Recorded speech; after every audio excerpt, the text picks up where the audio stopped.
The Deepwater Horizon Blowout Preventer, commonly known as a BOP, stood nearly 6 stories tall, weighing over 300 tons, and was designed to hold well pressures up to 15,000 psi. The Horizon BOP stack was manufactured by Cameron in 2001 and equipped with 2 annular BOPs, upper and lower, and 5 ram BOPs, consisting of a blind shear ram, a casing shear ram, 2 variable bore rams, and a test ram at the bottom, which was requested by BP to expedite pressure testing of the BOP. The blind shear ram, variable bore rams, and test ram were fitted with Cameron standard ram bonnets containing the actuating pistons and ST locks designed to hold the ram preventers closed in the event of a loss of pressure.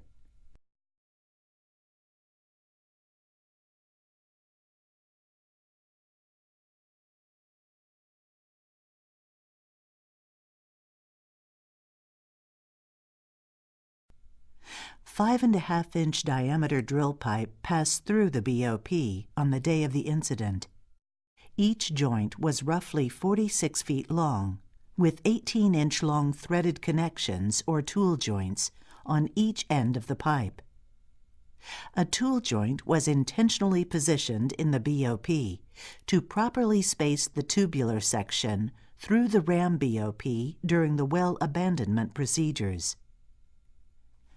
As well pressure pushed the drill pipe upward in the BOP, the drill pipe bowed.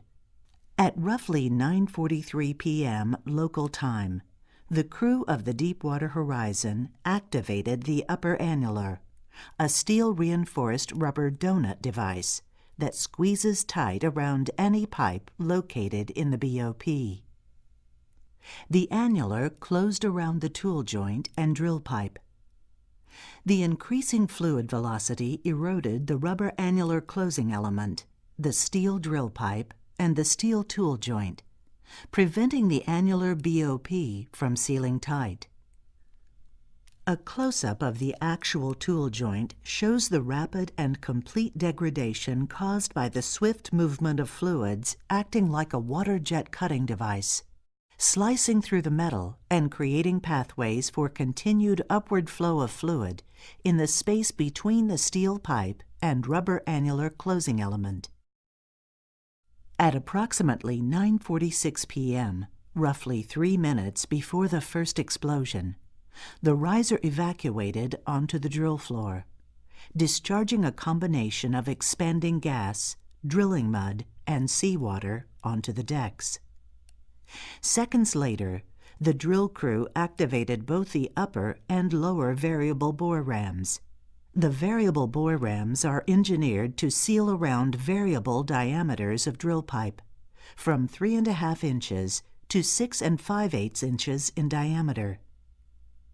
With the activation of the variable bore pipe rams, the well flow was secured, but pressure continued to build within the drill pipe itself, and hydrocarbons and gas that had already entered the riser above the blowout preventer continued to expand and exhaust to the rig. Shortly after the variable bore rams were engaged, gas from the well dispersed and mixed with air. The gas mixture was ingested by the running engines, causing them to overspeed and shut down. Power on the rig was then lost, resulting in a blackout and loss of dynamic positioning capability. The first explosion on board the Deepwater Horizon occurred just seconds later. As pressure increased, the drill pipe ruptured where the steel had been severely washed away and eroded. Wellbore fluids again flowed upward in the riser to the surface. Without power, the rig was no longer able to remain in position. The rig drifted off location, stretching the drill pipe held in the BOP.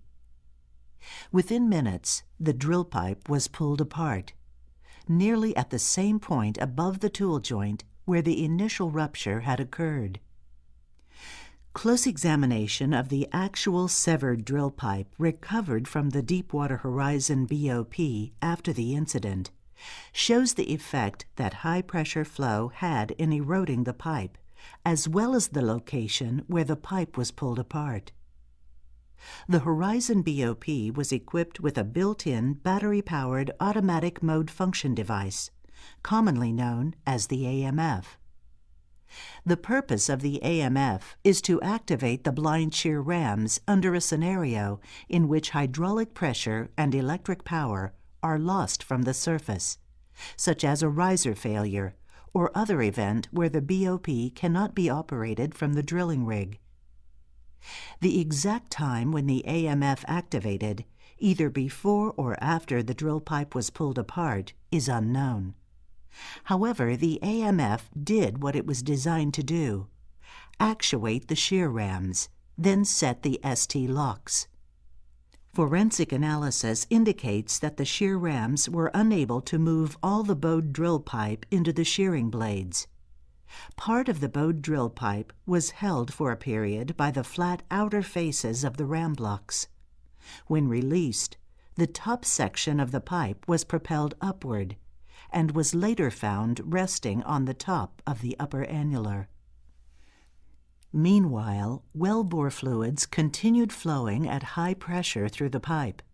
The rubber seals on each side of the shear rams were washed out, allowing the well to continue to flow around the sides of the blind shear rams. In this close-up view of the shear ram, we see how the high-velocity fluids from the severed drill pipe flowed around the ram blocks, eroding the rubber side packers and cutting into the body of the BOP, even as the core mechanisms of the BOP closed as designed. As the close-up moves across the face of the ram, significant erosion can be seen on both sides of the ram block. At this time, the drill floor was on fire. The drill line was weakened, and the traveling block, best described as an arrangement of pulleys through which the drill pipe is raised and lowered, fell down through the derrick and onto the rig floor. Subsequently, the drill pipe dropped and came to rest on top of the upper annular BOP.